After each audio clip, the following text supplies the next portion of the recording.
বাহ, খুব সুন্দর তো গন্ধ বেরোচ্ছে। কি করছো মা এটা? এটা কটা বড়া করছি। কিসের বড়া? খাবারটা? হ্যাঁ, কি বড়াটা কিসের? এর মধ্যে আছে মুসুরির ডাল, পেঁয়াজ, লঙ্কা, রসুন, সব কিছু দিয়ে একটু বড়া করছি। এ অনেকটা পেঁয়াজির মতো খেতে লাগছে। হ্যাঁ, ওরকম ভাবেই তো করবো, ওই জন্যই তো করলাম। মুসুরির ডাল আছে? মুসুরির ডাল আছে, পেঁয়াজ আছে, রসুন আছে, লঙ্কা আছে। বাহ, আমার তো আসতে লেট হয়ে গেল। এমনি রান্না কি করেছো?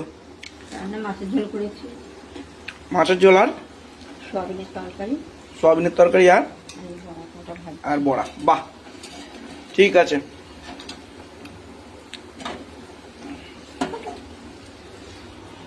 সুন্দর হয়েছে খেতে, এই যে